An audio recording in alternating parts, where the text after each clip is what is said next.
市面上有咁多品牌嘅鞋墊，其實如果叫你揀，你哋識唔識揀啊？大家好，我係 Hew&To 嘅許姑娘。咁大放價鞋墊咧，就唔同品牌咧個設計嘅形狀咧，都會有啲唔同嘅，有分別嘅。而咧對於一啲醫用嘅矯正氈咧，其實許姑娘咧都同自己咧整過一對㗎。呢度有兩款嘅 sneakers 咧，都係許姑娘着咗咧 over 咧1年以上㗎啦。咁我咧就特登咧兩個型號咧就擺咗唔同嘅款嘅鞋墊。咁呢對白色 sneaker 咧，我咧就擺咗一個咧比較硬身啲，嗰個足弓嗰個杯位冇咁深嘅。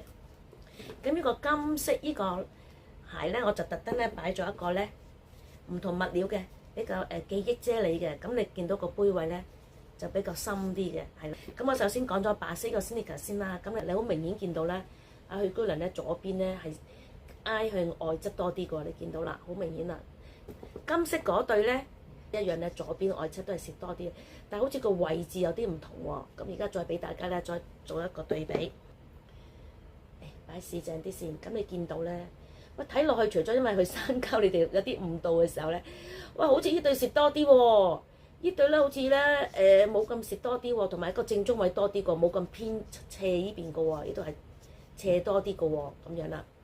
咁但係呢啲物料咧就，因為我自己比較係足弓咧就會偏高嘅，咁所以咧呢啲咁物料深啲嘅時候啦，加埋個承托力咧對我嚟講可能會舒適感會大啲咯。杯位深啲嘅時候咧，你擺落去嘅時候咧，你隻腳會定啲嘅，就唔會咧左搖搖擺得咧咁大嘅幅度。咁但係如果你哋對於一啲扁平足嘅人士咧，可能又嫌佢咧淋得滯又唔夠力嘅喎，咁佢哋咧就可能都會中意翻咧傳統呢啲物料比較硬身啲，因為硬身啲咧個足弓咧橋咧先至夠力咧托住佢哋噶嘛。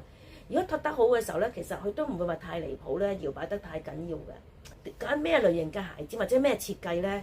咁如果你哋咧有機會係接觸到啲醫護人員啦，問下佢哋意見咧，當然係最理想啦。或者你哋都可以同我咧許姑娘孭翻個 appointment，同你哋做翻一個足部檢測，咁你了解你哋情況咯。